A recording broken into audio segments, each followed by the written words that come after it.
किस किस के लॉन्चिंग व्हीकल? देखो हमने अपने देखो जो पहले दिन आया कोई दिक्कत नहीं है, ठीक। किससे रिलेटेड है? स्पेस एक्स का। देखो फाल्कन 9 का तो मैंने बताया था, जैसे हमारे पास क्या है, हमारे पास पीएसएलवी है, जीएसएलवी है, ठीक है। आज के टाइम में हम क्या कर रहे हैं, पीएसएलवी के बारे में बात कर रहे हैं, या फिर क्या हमारे पास जीएसएलवी है, या फिर एसएसएलवी है, स्मॉल सैटेलाइट लॉन्चिंग व्हीकल्स है, ऐसी चीजें। What they are? Launching vehicle, प्रक्षेपण यान। ऐसे ही दूसरी एजेंसीज है, स्पेस एक्स हो गई, सबके सबके अलग अलग है। तो अब तक का सबसे पावरफुल जो लॉन्चिंग व्हीकल है वो कौन सा है? फाल्कन। क्या है? फाल्कन है। और दूसरा कौन सा है? लॉन्ग मार्च 5। इसमें लॉन्ग मार्च 5 बी भी है एक वेरिएंट। ये किसका है? ये है चाइना का। ये किसका है? चाइना। अब मुझे कौन बताएगा कि चाइना, अब मैं जिससे पूछूं कौन बताएगा चाइना की स्पेस एजेंसी का क्या नाम है? रीना। हाँ, सी एन। सही है गायत्री, CNSA सही है। शिवानी नाम आपका? सपना। क्या क्या है? सही है, CNSA शायद सही है। सी, इन्होंने बोला CNSA, ये बोला, ये बोला। एक है CNAS, ठीक है, CNSA, CANS, कौन सी सही है? कौन सी सही है? सरिता या फिर ये Nikita?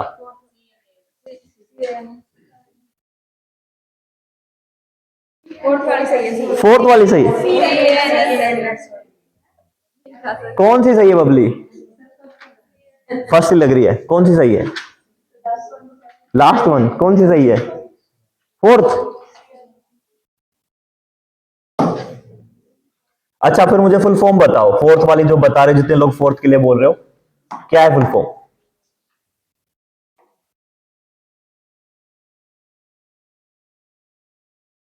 Chinese national space agency. तो कौन सी हुई? तो इतना क्यों कंफ्यूज होते हो? देखो अगर कुछ चीजें और पूछ ली जाए, जैसे हमारे यहां पे क्या है, हमारे यहां पे रो है, ठीक है, हमारे यहां पे क्या है, IB है, ठीक है।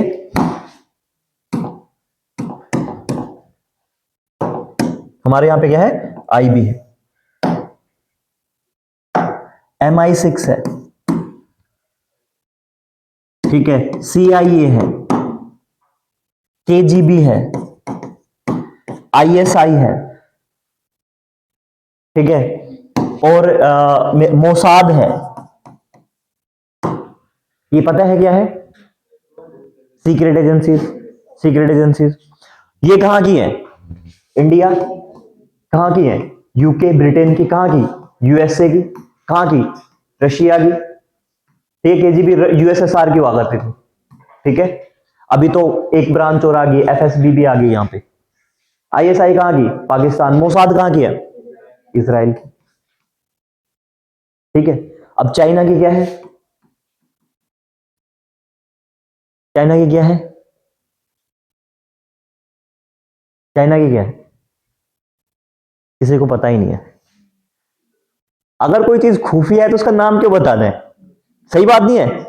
तो चाइनीज, चाइनीज क्यों महान है? चाइनीज इसलिए महान है क्योंकि उन्हें जो बेसिक बेसिक फंडामेंटल चीज, आप अपनी खुफिया चीज बता देते हो, और ये तो बेसिक नियम है। लोग क्या कहते हैं कि अगर आपने अपनी सीक्रेट बात किसी को बता दी तो वो बात सीक्रेट रहेगी नहीं।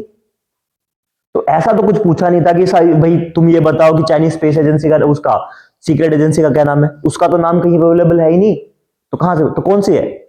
चाइनीज नेशनल स्पेस एजेंसी, तो CNSA। तो हुआ क्या है, बेसिक नोट पे आ जाता हूं, ये एक्स्ट्रा था हमारा।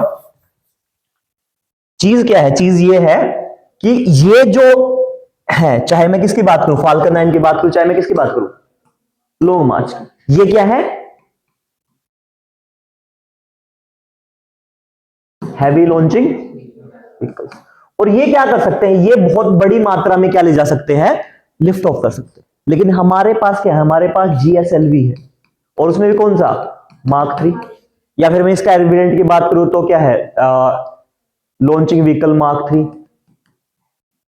सेम है। और कैपेसिटी कितनी है? कैपेसिटी कितनी है? 4 से 6 टन। और कहां तक? कहां तक? जीटीओ। जीटीओ के बारे में तो लिखवाया था मैंने जीटीओ में। अगर 4 से 6 टन है और मुझे कोई बनाना है स्पेस स्टेशन जिसका वेट कितना है? 10 टन। तो मेरे पास क्या हो जाएगा? Near to impossible. Near to impossible कि मैं जब मेरे पास कैपेसिटी 4 टन की है तो मैं 10 टन कैसे ले जाऊंगा? तो उसके लिए मुझे क्या है, मैं क्या करूं? मैं ये करूं कि एक बार ट्रैक्टर ले जाऊं, एक बार ट्रॉली ले जाऊं, और स्पेस ले जाके क्या करूं? ट्रैक्टर और ट्रॉली को दोनों को जोड़। तो मुझे क्या करना है? डॉकिंग क्या है? डॉकिंग एक फिनोमिना है जिसमें आप क्या करते हो? जिसमें आप पार्ट्स को, मतलब अगर बेसिक बात हो जाए तो ये कि पार्ट्स को क्या करोगे? ज्वाइंट कर देते हो, जोड़ देते हो। और वहां पे पार्ट्स नहीं होंगे, वहां पे क्या होंगे? किसी भी दो सैटेलाइट्स को डॉकिंग अनडॉकिंग। तो डॉकिंग क्या होता है? जोड़ना, और उसके अपोजिट में क्या हो जाएगा? अनडॉकिंग। ठीक है, हिंदी पढ़ने वालों सिंपल, डॉकिंग का मतलब डॉकिंग ही है। कैसे लिखेंगे?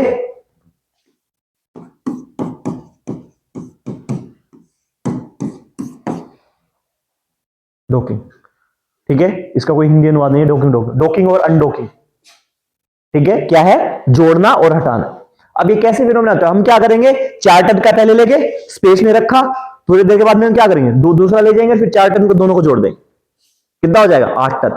फिर 2 टन दोबारा ले जाएंगे, पूरा पूरा हमारा स्पेस एजेंसी बन जाएगा। और सेम ये फिनोमेना किसने किया था पहले? किसने किया है अप्लाई? चाइना ने। उन्होंने क्या बनाया है? तुम लोगों ने इंटरनेशनल स्पेस स्टेशन के बारे में पढ़ा? क्या है इंटरनेशनल स्पेस स्टेशन?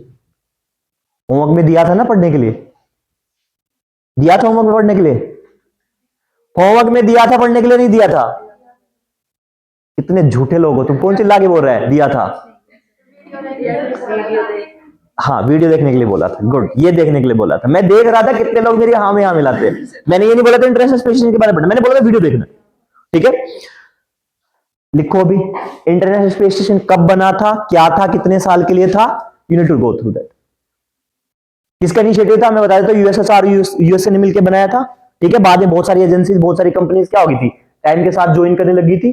ठीक है, अब ये तुम्हें ईयर देखना है कंप्लीटली, किस साल में बन गया था? 1997 में बना था, 1998 में बना था। तुम्हें ये सब कुछ करना अपने होमवर्क में। एंड देन फाइनली तुम्हें देखना है कि उसकी लाइफ स्पैन कब तक थी। लाइफ स्पैन, किसी भी चीज की लाइफ स्पैन होती है ना, कब तक चलेगा। तो कुछ टाइम के बाद में क्या है? इंटरनेशनल स्पेस स्टेशन क्या हो जाएगा? रिटायर हो जाएगा। अब मुझे एक बात बताओ, why we need international space station? International space station की जरूरत ही क्यों है? क्यों बना? स्पेस में तो रिसर्च तो हम यहां भी बैठ के कर सकते थे। Why space? जीरो, ठीक है, और जीरो ग्रेविटी की लैब तो हम यहां पे बना सकते हैं। माना सही बात है, लेकिन आज के टाइम पे अगर मैं चाहूं तो जीरो ग्रेविटी, अगर मैं चाहूं तो स्पेस यहां पे बना सकता हूं। सेकंड लेक्चर में मैंने क्या कहा था? अगर मैं धरती पे स्पेस बनाना चाहूं बना सकता हूं। Answer is yes. What I need? 3 entities. 4D बनाना है तो लेकिन नॉर्मल क्या है? 3 एंटिटीज। कौन सी 3 एंटिटी? कोई बात है, ठीक, पता है। हाँ बताओ, बताओ कौन बोल रहा था? बता दो, कोई नहीं, जो आप और आप में से कौन बोल रहा था? देखो, हाँ अब बता दो। Almost perfectly vacuum, void of matter, very very low pressure. जहां पे तीनों चीज हो जाएंगे वहां पे क्या हो जाए? मेरा स्पेस बन जाए। देखो, ये चीज ना मैं इसलिए बोल रहा हूं कि कई बार होता है ना कि हम भीड़ के साथ बोल रहे हैं, लेकिन जब खुद के बोलने की बारी आती है घबरा जा। नहीं घबराना है, ठीक है। मेरे बहुत नकुले दांत नहीं है, ठीक है, मैं खूंखार नहीं दिखता हूं कि मतलब कुछ बोलोगे तो खा जाएंगे, इस टाइप का नहीं है। तो एटलीस्ट अपने आप में कॉन्फिडेंस लेके आओ, ट्राई टू डू दैट। ठीक है, बैक टू दैट पॉइंट। तो मैं ये कह रहा था कि अगर मेरा वो है तो मैं स्पेस बना सकता हूं, but why we need international space station? क्यों जरूरत पड़ी मुझे इंटरनेशनल स्पेस स्टेशन? है कोई आइडिया? हाँ बताओ। मल्टीवर्स। देखो, देखो कितने समझदार लोग हैं। अब हमें पता ही नहीं मल्टीवर्स क्या होता है, इसको पता है तो उसने बोल दिया, डरा रहा है हमें। कोई बात नहीं, स्पेस में टाइम थोड़ा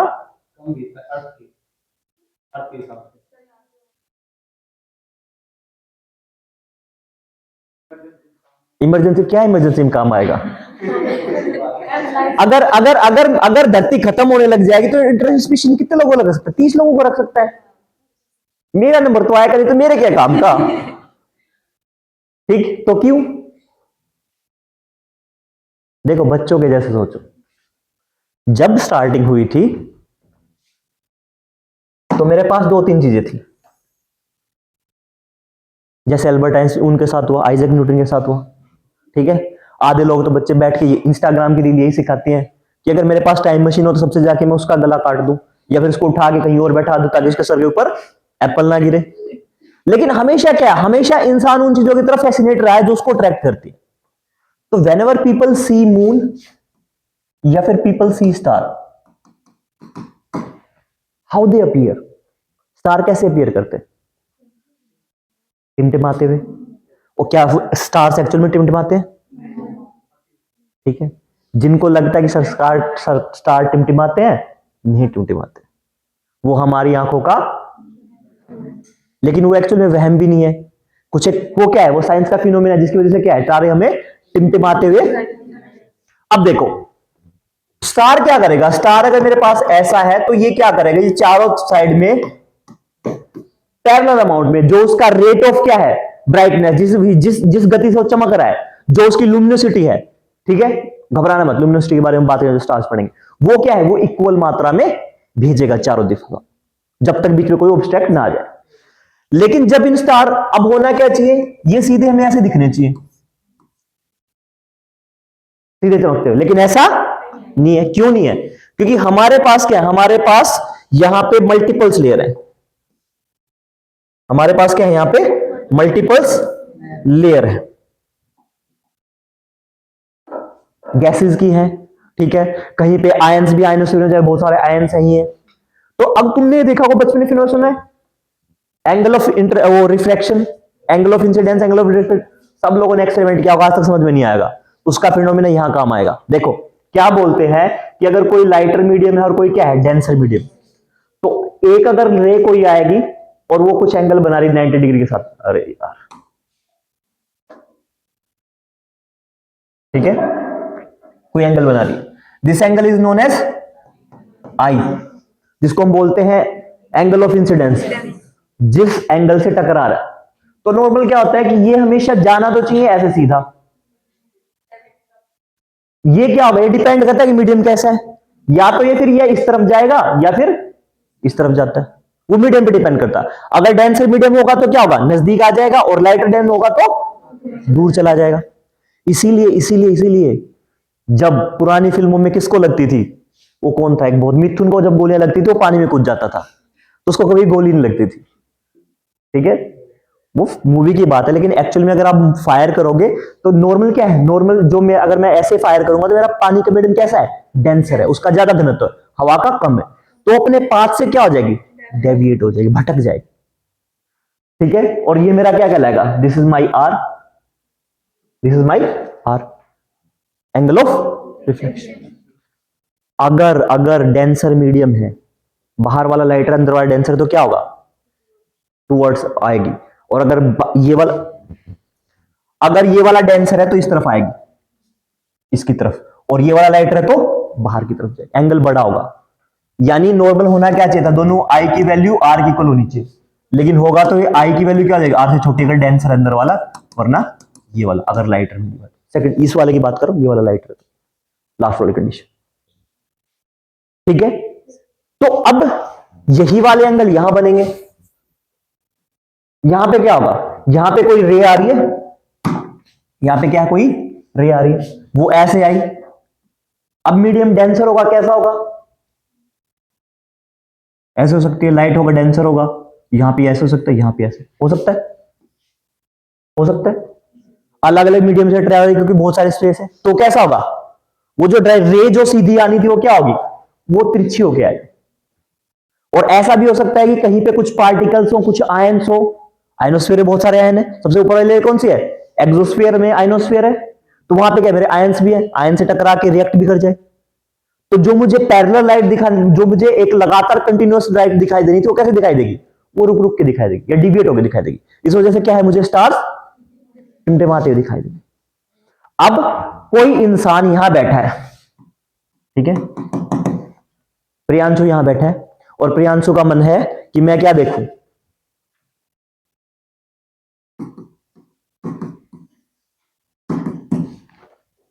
ठीक है, GSWT-01 एक स्टार का नाम है, मुझे उसको देखना है।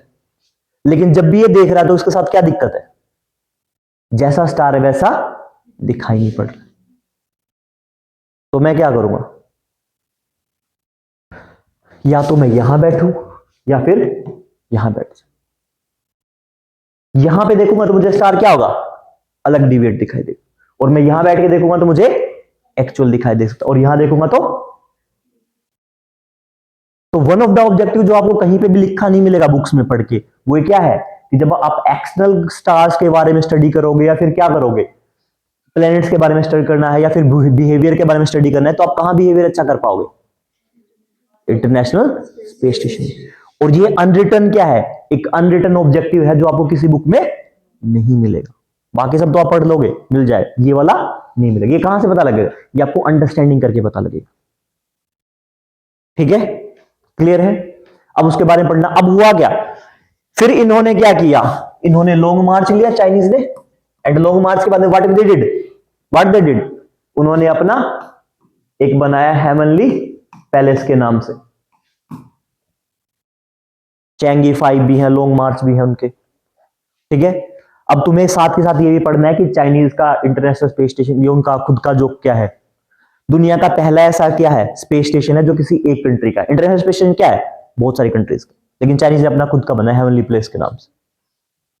ठीक है, उसका इंग्लिश ट्रांसलेशन हेवनली प्लेस है। आपको यह भी देखना है कि उसका चाइनीज नाम क्या है। ठीक है, और जो लॉन्ग मार्च लिखा है ना, आपको इसकी जगह पे चैंगी भी मिलेगा।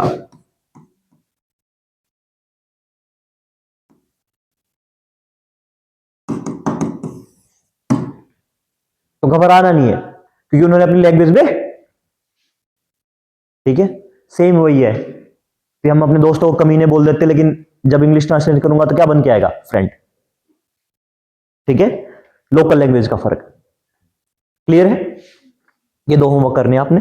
Now comes back to the our topic जो हम पढ़ रहे थे, वो उसके आते हैं। यहां तक कोई डाउट है तो मुझे बताओ, प्लीज बढ़ के आना, और ये अपनी नोटबुक में लिखेंगे आप।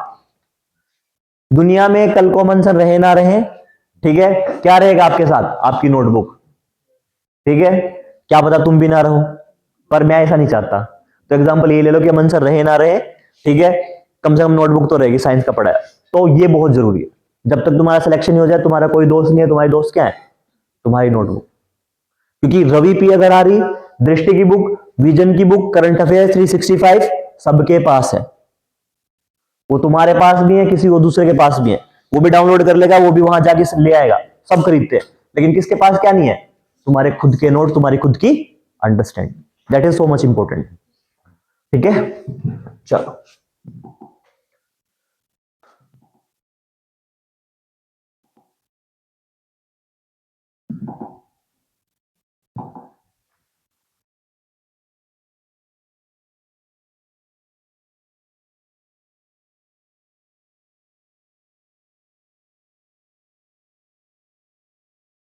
किसी कोई डाउट है या कोई और क्वेश्चन आ रहा हो? हाँ, यस प्लीज। इसके बारे में पढ़ के आना है, हाँ, लिख के भी लाना है, आप नोटबुक में लिखना भी है। ठीक है, और एक और रिक्वेस्ट आप लोगों से, पता है, रफ नोटबुक को अपनी नोटबुक मत बनाओ। क्यों नहीं बनाना, मैं ये नहीं कह रहा हूं वो गंदी बुक होती है, उसके पेजों की कैपेसिटी थोड़ी कम होती है। बाई चांस आपने छोड़ दिया है, कहीं दब गए, तो पेज जल्दी फट जाता है। तो बुक नोटबुक ऐसी रखो जो 1-2 साल चल जाए।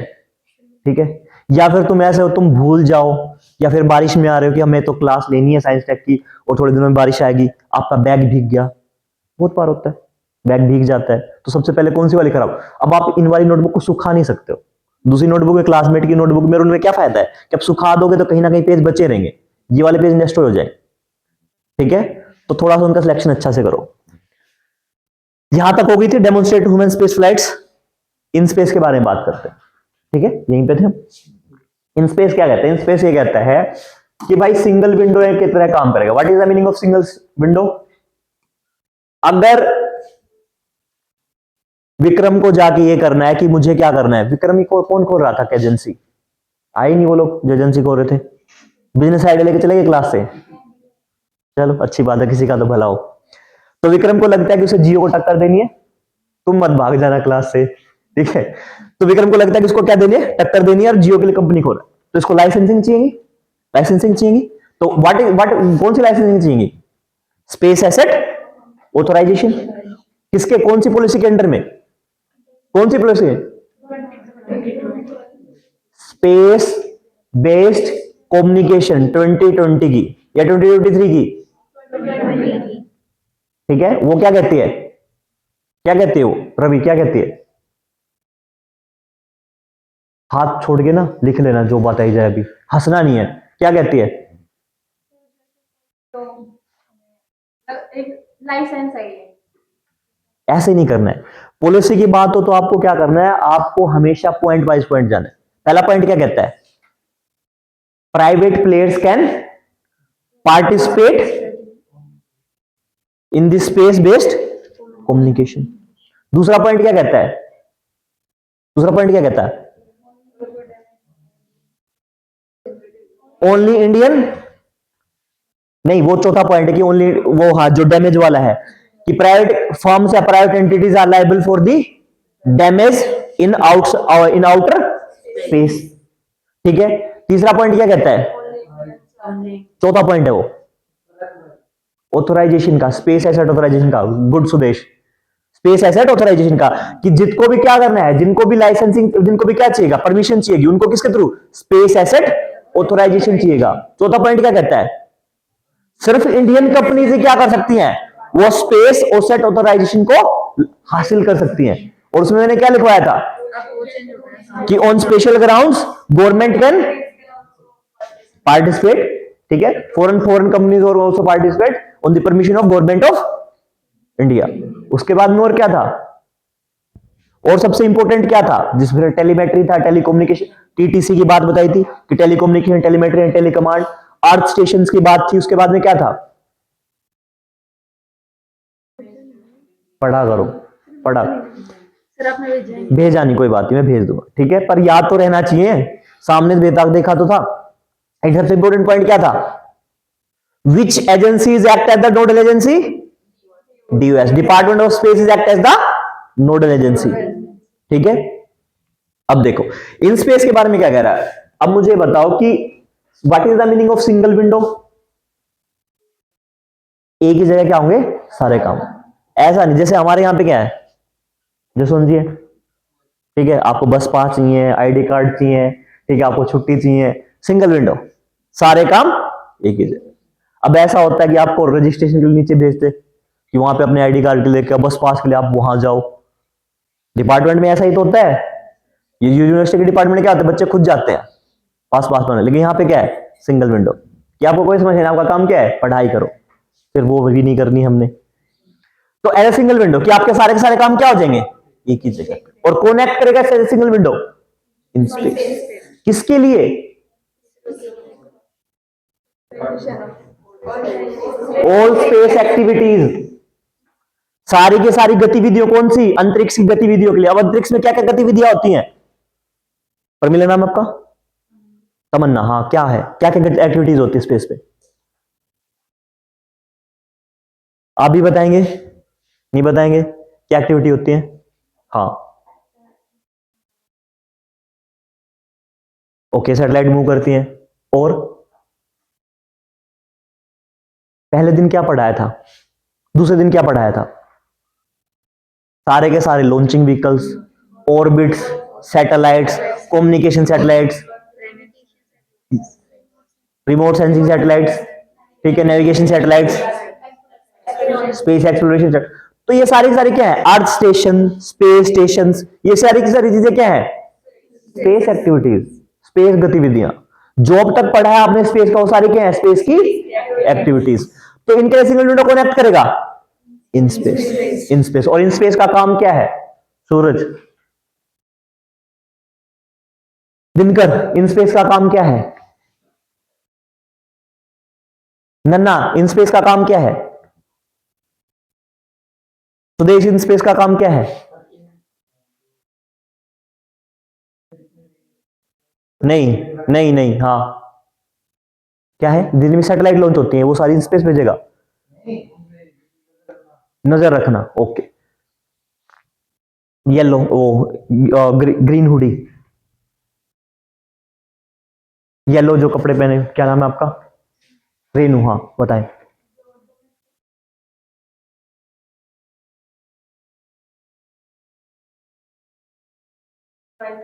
किस चीज का ऑथराइजेशन? सभी एजेंसी का। सभी एजेंसी कैसे कैसे होता है? नहीं पता। रीना क्या है? डोमेस्टिक लेवल पे क्या करेगा? प्राइवेट पार्टी कोई लीगल इशू सबसे बढ़िया बात ये कि वो क्या करेगा, डोमेस्टिक लेवल पे जितने भी इश्यूज होंगे किसके? इसरो के, वो हैंडल करेगा। और ग्लोबल लेवल पे कौन हैंडल करेगा? एनएसआईएल। किसके साथ मिलके? क्या एसीएल के साथ? अंतरिक्ष, अंतरिक्ष बोल रहे हैं, एसीएल बोल रहे हैं, दोनों की बात है। क्या वो अंतरिक्ष की जगह लेगा एनएसआईएल? नो। किसके साथ काम करेगा? Parallel.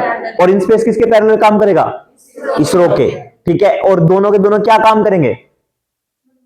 Act as a protective layer, protection layer का काम करेंगे। किसको लेके? इसरो को लेके।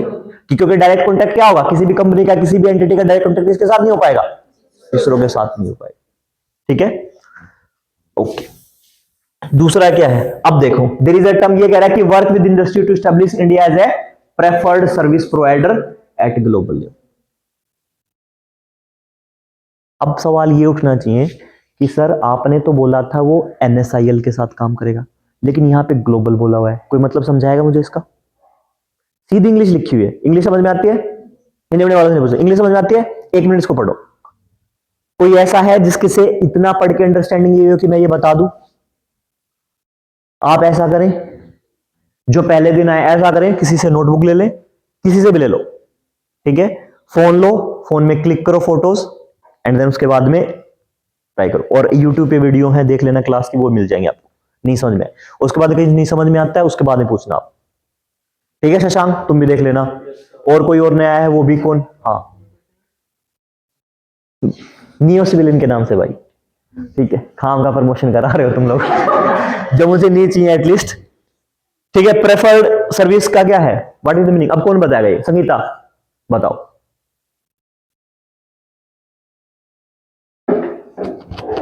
क्या है, कौन बताएगा? कौन बताएगा? कौन बताएगा? हाथ उठाओ, कौन बताएगा? कौन बताएगा? हाथ उठाओ। कोई नहीं बता रहा। गायत्री बताओ। जो इसरो की हिस्से में जो काम आते हैं उनको ग्लोबल लेवल ओके, तो क्या है, गर्दन नहीं ला रहे हो? नहीं, ओके। यहां पे कौन बोल रहा था? डाटा डाटा, डेटा किस चीज का डेटा?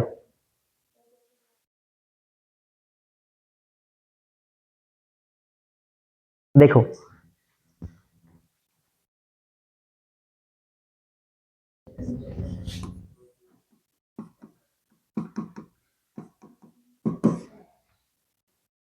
स्टार्टअप सारे के सारे, और पूरी की पूरी, और कौन सी space industry? IN SPACe domestic के साथ काम करेगा। करेगा क्या करने के लिए? हाँ आ जाओ। कहां घूम रहे थे? ठीक है, अब क्या करेगा? ग्लोबल लेवल पे इंडिया का शेयर कितना है? ग्लोबल लेवल पे इंडिया का स्पेस कितना है? 5 to 6%। तो यानी जो मैं बात कह रहा था कि इंडिया क्या है, इंडिया में एक मार्केट कैसी है, हमारे पास क्या है, ऑथेंटिसिटी भी है, हमारे पास क्या है, क्वालिटी भी है, हमारे पास क्या है, अफोर्डेबिलिटी भी है, ठीक है। और हम क्या है, टाइम टू टाइम लॉन्च भी करते रहते हैं। जब हमारे पास सब कुछ है तो ग्लोबल शेयर में हमारा कितना परसेंट है? Only 5 to 6%। हमें वो क्या करना चाहिए, हमें वो इंक्रीज करना चाहिए। एंड इंक्रीज कैसे कर सकते हैं? कैसे कर सकते हैं? पार्टिसिपेशन इंक्रीज करके हम इंडिया को ऐसे प्रमोट कर सकते हैं कि देखो हमारे पास क्या है, हमारे पास सब कुछ है। हमारा सक्सेस रेट कितना है? 98.6% अराउंड, अप्रोक्सीमेटली। ये बोला अगर अप्रोक्सीमेटली, कल को ऊपर नीचे भी हो सकता है। अप्रोक्सीमेटली 98.6%। तो अगर हमारे पास सक्सेस रेट है और हम क्या कर रहे हैं, अफोर्डेबिलिटी प्रोवाइड कर रहे हैं, सक्सेस रेट ज्यादा है, टाइमली लॉन्च कर रहे हैं, हमारा पास रिकॉर्ड अच्छा है, तो क्यों ना आप लोग हमें क्या करो, बहुत बड़ी सारी कंट्री, क्योंकि सबके पास क्या है, बहुत सारी कंट्री के पास क्या है, लॉन्चिंग व्हीकल्स ही नहीं है। गिनी चुनी एजेंसी है, कौन सी? NASA, SpaceX, ISRO, ESA, Roscosmos और जैक्सा, जीएक्स है जापान की जैक्सा, और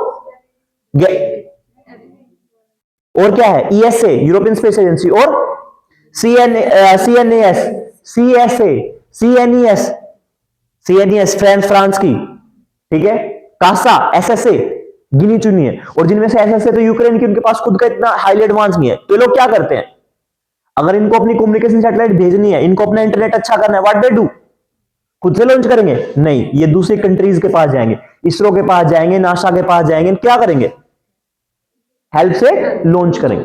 तो हर कोई नासा के पास जा रहा है और नासा महंगा पड़ा, तो हम क्या है, हम उनको अल्टरनेटिव देंगे ताकि ग्लोबल लेवल पे हमारा क्या बढ़े, शेयर बढ़े। तो ये बात कर, और ये सारी जिम्मेवारी किसको दी गई है, इन स्पेस को, इन स्पेस को। इसका मतलब ये नहीं है कि ग्लोबल लेवल पे हम इसरो का शेयर बढ़ा रहे हैं, स्पेस में अपना शेयर बढ़ा रहे हैं, इसका मतलब ये नहीं है कि इस क्या बाहर वाले लोगों के साथ काम करेगा, किसके साथ काम करेगा, डोमेस्टिक कंपनीज के साथ में, वर्क विद दी इंडस्ट्री। कौन सी, स्टार्टअप वाली हो जाएंगी और फिर हो जाएंगी। कल को क्या हो सकता है, कल को अब एक नया लॉन्चिंग व्हीकल आया है विक्रम एस के नाम से, 2 स्टेज का लॉन्चिंग व्हीकल है, विक्रम 1 के नाम से आया था, फिर विक्रम एस के नाम से आया। उनका काम क्या है, वो भी लॉन्च कर सकते हैं। वो क्या है, वो एक स्टार्टअप कंपनी है, कहां पे लोकेटेड, बेंगलुरु से। किसके थ्रू बनी, इन स्पेस ने हेल्प की, funding the government of India ने। और अप्रोच किसने किया, टेक्नोलॉजी किसने प्रोवाइड की, रिसर्च डेवलपमेंट किसने किया, इसरो की हेल्प से। ठीक है, तो पॉइंट को ध्यान रखना है। एनएसएल बाहर की कंपनी के साथ काम नहीं करेगा, वो क्या करेगा, वो डोमेस्टिक मार्केट को बूस्ट करेगा ताकि डोमेस्टिक मार्केट क्या करे, फ्लोरिश करे, और उस हिसाब से क्या हो, चीजें बढ़े, एंड देन ग्लोबल लेवल पे जो इसरो का शेयर है या स्पेस के मार्केट में जो इंडिया का शेयर है वो क्या हो, इंक्रीज हो जाए। ठीक है, लास्ट पॉइंट एनएसएआईएल की देखो। अच्छा एक चीज देखो, कमर्शियल का मतलब क्या होता है,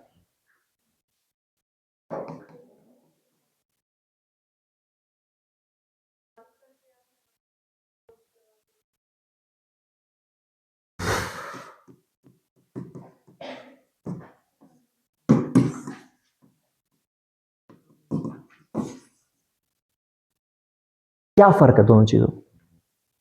अगर तुम्हें इन दोनों चीजों का फर्क पता है ना, तुम्हें ये पता है कि कमर्शियल का क्या मतलब, कौन बताएगा, गलत बताओ कोई बात नहीं। बीबीए वाले एमबीए वाले कितने हैं,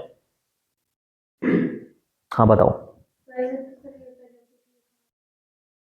कंट्री में जैसे हम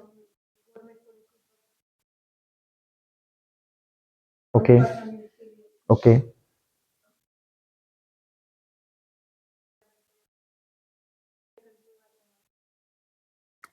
तुम्हें वो याद है, ठीक है, वो चीज आप जो बता रहे हो, एक मैंने बोला था प्राइवेट एंटिटी, दूसरा था पब्लिक एंटिटी या पब्लिक कंपनीज, और फिर क्या था, नॉट फॉर प्रॉफिट ऑर्गेनाइजेशन। याद है, प्राइवेट का मतलब क्या है, जिसमें 51% से ज्यादा क्या हो, शेयर, इंडिविजुअल का शेयर हो, दैट इज प्राइवेट एंटिटी। तो प्राइवेट का मतलब क्या होगा, सारी की सारी जिसमें इंडिविजुअल किसका शेयर है, प्राइवेट का। अब उसमें गवर्नमेंट का कोई रोल नहीं है, उसमें प्राइवेट क्या हो सकता है, इंडिया के प्राइवेट भी हो सकता है, एलोन मस्क का प्राइवेट हो सकता है, सबका हो सकता है। लेकिन कॉमर्शियलाइजेशन क्या है, उसमें है ग्लोबल लेवल पे, उसमें आपका ट्रेड भी आएगा, ठीक है, वो भी आएगा, उसमें आपके ना बाहर की कंपनीज आएंगी। जैसे फॉर एग्जांपल मान लो जैसे कॉमर्स हमें करना है, तो मैं कॉमर्स सबके साथ कर सकता हूं, मैं प्राइवेट एंटिटी के साथ भी कर सकता हूं, गवर्नमेंट के साथ भी कर सकता हूं, government of Brazil, government of USA, ठीक है, government of Nicaragua, government of Haiti, government of Republic, जैसे हम बोलेंगे यूरोपियन कंट्रीज की गवर्नमेंट, तो उसमें हम क्या कर सकते हैं, कॉमर्स कर सकते हैं, दैट इज वाणिज्य। फर्क समझ में आया। तो यानी अगर इन स्पेस क्या करेगा, इन स्पेस को स्पेस टेक्नोलॉजी में काम लेके आना है, then what should he do, वो किसी प्राइवेट कंपनी का भी साथ करेगी, और अगर गवर्नमेंट वहां की जो गवर्नमेंट एंटिटी की कोई एजेंसी है लोकल, तो अगर कमर्शियलाइजेशन करना है तो मतलब क्या होगा, इन स्पेस दोनों के साथ काम करेगा, किसके साथ में, जो वहां की प्राइवेट एंटिटी है, यानी स्पेस एक्स जैसी company.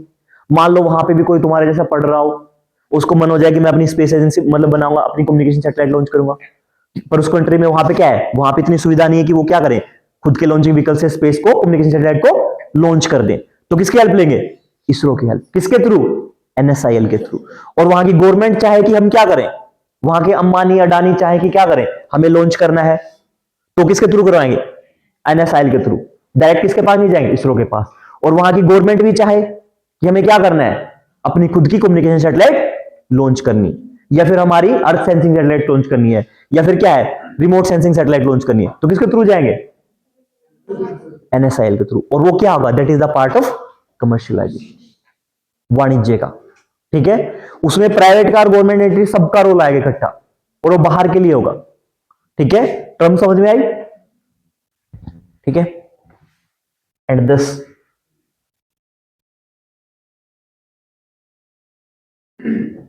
Space based needs. What is the meaning of space based needs? क्या क्या हो सकते हैं स्पेस बेस्ड नीड्स? परमिला नाम है आपका, बताएं क्या है स्पेस बेस्ड नीड। या आपसे कोई ये पूछ ले कि भाई स्पेस पढ़ लिया इतना, आपकी स्पेस क्या क्या जरूरतों को पूरा करता है, बताओ। कम्युनिकेशन और वेदर की और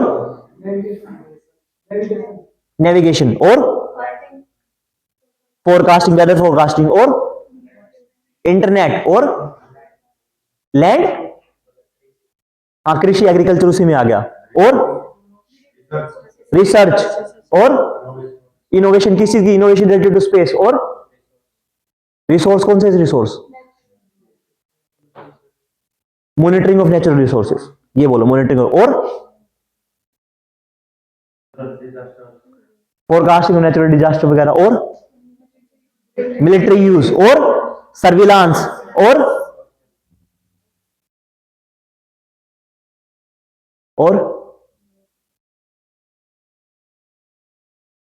वेदर फोरकास्टिंग आ गया। बैंकिंग सेक्टर ऑल्सो, किसी ने बैंकिंग सेक्टर बोला ही नहीं।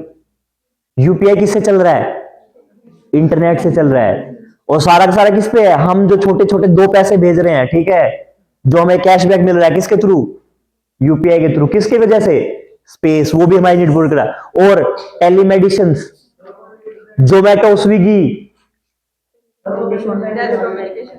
इंटरनेट में आ तो गया, लेकिन बैंकिंग सेक्टर और इंटरनेट का पार्ट अलग है ना।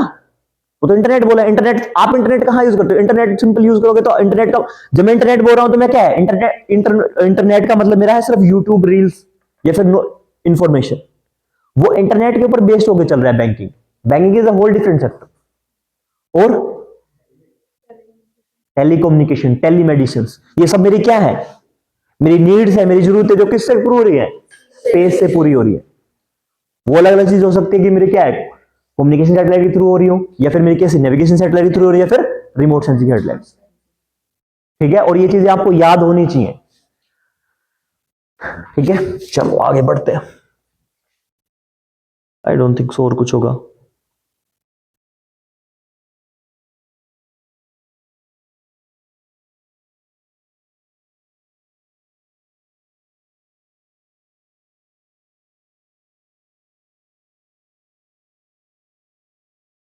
ये देखा था। एक चीज और है जिसमें बच्चों को बहुत कंफ्यूजन होता है। ठीक है, ये हमारा क्या है, जीएसएलवी मार्क। कितनी स्टेज होंगी, 3 स्टेजेस। फर्स्ट स्टेज में क्या है, सॉलिड प्रोपेलेंट विद एचटी, भाई सीरियसली बोल रहा हूं, पढ़ना स्टार्ट कर दो।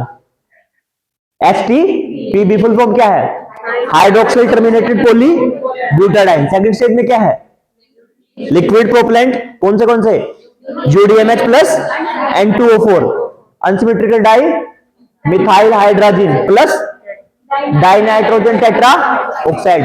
और जिनको नहीं समझ में आ रहा है कि भाई क्या बोल रहे हैं, क्या कर रहे हैं, पीछे का पढ़ो। ठीक है, और जिनको नहीं नोट्स नहीं है तो दूसरों से ले लो। एंड थर्ड स्टेज में मेरे पास क्या है, क्रायोजेनिक इंजन विद कौन सा फ्यूल, लिक्विड ऑक्सीडाइजर होगा। लिक्विड हाइड्रोजन कितने temperature, minus 253 degree Celsius, 253 degree Celsius, और liquid oxygen at minus 186 degree Celsius. ठीक है, and then what will happen, हो जाए। लेकिन अब यहां पे एक चीज है, जैसे अगर मैं पीएसएलवी की बात करता था, ठीक है, तो मैंने आपको वेरिएंट बताए थे। पहला वेरिएंट मेरे पास सी ए था, सॉरी पहला वेरिएंट मेरे पास जी था, फिर मेरे पास सी ए था, मेरे पास एक्सेल था। ये किसके ऊपर भी वेरिएंट थे, बूस्टर्स पे। 30 ohms पे, 30 ohms पे PSLV स्ट्रैप ऑन मोटर्स। और मेरे पास क्या है, मेरे पास ये दो बूस्टर्स दिए मैंने, किसमें, GSLV। वहां मेरे पास कितने बूस्टर्स हो सकते हैं, 2, 4, 6 हो सकते हैं। 6 किसमें हो सकते हैं मैक्सिमम, एक्सएल में, ठीक है। किसमें कोई भी नहीं होगा बूस्टर, सी में, कोरलोन में। तो अब मेरा क्या है, जो कंफ्यूजन की बात थी, मेरी कंफ्यूजन की बात ये सुन लो कि ये जो मेरे बूस्टर्स हैं ये कैसे हैं, सॉलिड प्रोपेलेंट के हैं, सॉलिड प्रोपेलेंट के हैं और फर्स्ट स्टेज का पार्ट है, और इनको मैं नाम देता हूं S200, ठीक है। यानी solid propellant with 200 ton propellant. कितना है, 200 टन। अगर आपको कहीं पे भी ऐसा मिल जाए कि S250 बूस्टर्स, मतलब क्या है, 250 टन, कितना, सॉलिड। अगर आपको ऐसी चीज कहीं मिल जाए जैसे S200 फर्स्ट स्टेज, ठीक है, फिर आपको मिल जाए L135 सेकंड स्टेज और क्राई 25। देखो मैं थोड़ा सा अच्छे से लिख देता हूं, आपको मिले S200 फर्स्ट स्टेज, ठीक है। मैं किसकी बात कर रहा हूं, GSLV की बात कर रहा हूं, GSLV Mark 3 की बात कर रहा हूं या फिर LVM की बात कर रहा हूं। मुझे L135 सेकंड स्टेज और मुझे मिले CR25 थर्ड स्टेज। इसका मतलब क्या हुआ, इसका मतलब ये हुआ कि पहली स्टेज में मुझे पता है कि पहली स्टेज में मेरा सॉलिड फ्यूल आएगा, उसका नाम क्या है, HTPB। सेकंड स्टेज मेरे पास क्या है, प्रोपेलेंट कौन सा, लिक्विड है, उसका नाम क्या है, UDMH प्लस N2O4। और थर्ड स्टेज मेरे पास लिक्विड, क्रायोजेनिक टेम्परेचर में लिक्विड हाइड्रोजन और लिक्विड ऑक्सीजन है। तो अगर S200 मतलब क्या है, सॉलिड प्रोपेलेंट है, 200 टन का है। 135 L35 दिया मतलब क्या है, लिक्विड प्रोपेलेंट है, कितने टन का, 135 टन का। और अगर मुझे ये दिया है कि सॉलिड है, मेरे पास क्या है, क्रायोजेनिक है, कितना टन का, 25 टन, ठीक है। अब एक बात सुनो, इतना क्लियर है। एक कंफ्यूजन और होता है कि सर ऐसा दिया हो, फिर क्या मतलब,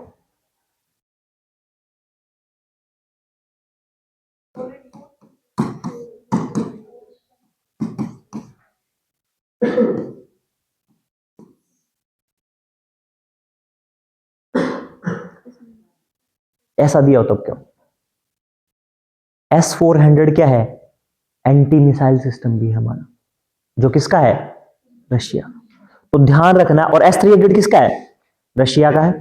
यानी S400 क्या कहता है, S400 वो कहता है कि एंटी सैटेलाइट मिसाइल क्या है, हम आगे पढ़ेंगे, डिफेंस सिस्टम है जो हमें किसने दिया है, रशिया ने दिया। उसकी रेंज कितनी है, 400 किलोमीटर, 300 वाले की 300, 500 वाले की 500 किलोमीटर। तो ये कंफ्यूजन नहीं होना है, ये हम बात करेंगे डिफेंस में। एक बार मैंने क्रेडिट दे दिया कि अगर कहीं पे तुम ये पढ़ो और तुम ये कहोगे सर S400 हमने वो पढ़ लिया, तो ध्यान रखना है S400, S300 और S500 क्या है, एक वेरिएंट है किसके, anti missile system, anti missile system की, ठीक है। अब देखो इतना क्लियर है। अब मुझे एक चीज बताओ, अगर मैं कहीं पे मुझे ऐसा लिखा मिले S200 L35 135 L120 C25 और SC10 SC10, फिर क्या, अब सीधी सी बात है सर, हर एक जो लाइन लिखी है उसका मतलब क्या है, कितनी स्टेज होंगी, जितना पॉइंट लिखे उतनी स्टेज। तो पहली स्टेज में मेरे पास क्या होगा, सॉलिड कितने का, 200 टन का। दूसरे में लिक्विड कितना, और उसके बाद में क्रायोजेनिक कितना। अब ये ऐसे एक नई चीज आई, ऐसे क्या आई है, नई चीज, इसके बारे में हम बात करेंगे, ठीक है। तो अगर कल को न्यूज में कोई खबर आती है ऐसी लिखी हुई S200 S300 यू करके, तुम पता कर लोगे न्यूज में, जब पढ़ोगे, क्योंकि जब भी लॉन्चिंग होगी तो इस तरह की वेरिएंट आपको क्या इंडियन एक्सप्रेस में या द हिंदू में लिख के मिलते हैं, तो वहां से आप क्या करोगे, पता लगा लो। वो क्या करेंगे, वो सिंपल बोल देंगे कि हमने क्या है, LVM3 था हमारा, S200, L135 और C25, या 20 छोड़ दिया, ब्रैकेट में लगा के छोड़ देंगे, या फिर आप किसी के नोट्स देखोगे वहां पे मिल जाएंगे। तो उसका डायरेक्ट मतलब क्या है, जो बताया वही। क्लियर है कि न्यूज़पेपर पढ़ोगे तो तुम्हें डिफिकल्टी नहीं आएगी, that is what I mean. Clear हो गया? ओके। अब नई हेडिंग डालो, क्रायोजेनिक टेक्नोलॉजी, वो semi cryogenic technology. Next heading डालो, semi cryogenic technology. Semi cryogenic technology या सेमी क्रायोजेनिक इंजन डालो, semi cryogenic engine, semi cryogenic engine.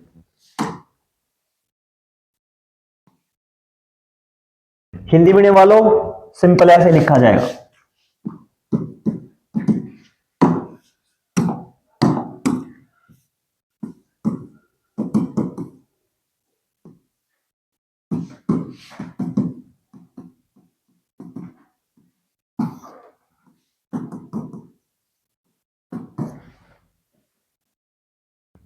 ठीक है।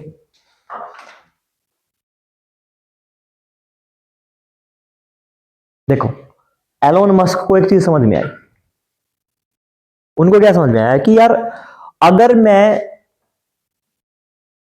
अच्छा फायदे क्या क्या है, सबसे पहले क्रायोजेनिक सबको पता है, क्रायोजेनिक टेक्नोलॉजी पढ़ाई थी, नोट्स भी दिए थे। अच्छा, क्रायोजेनिक टेक्नोलॉजी को जब हम रखते हैं तो मुझे एक बात का पता है कि क्रायोजेनिक टेक्नोलॉजी यूज करने से मेरा सबसे बड़ा फायदा क्या है, मुझे कम फ्यूल पे ज्यादा एनर्जी मिल रही है, लेकिन ज्यादा एनर्जी के साथ साथ मुझे क्या है, मुझे कोई भी CO2 नहीं मिल रही है।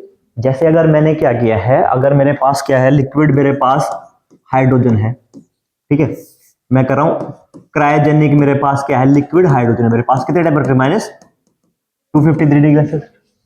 और मैंने क्या किया, मैंने क्रायोजेनिक लेवल पे क्या किया, लिक्विड ऑक्सीजन को किया -186 डिग्री सेल्सियस पे, ठीक है। जब ये दोनों एक दूसरे कॉन्टेक्ट में, अब ये क्या है, कोई नहीं बोलेगा, हाइपरबोलिक फ्यूल्स, ठीक है। बताओ, सुदेश के जो साथ में बैठे हैं, रवि, क्या नाम आपका, रवि नहीं, करण, हाँ बताओ, करण सिंह बताओ, हाइपरबोलिक फ्यूल क्या होता है, सुमित,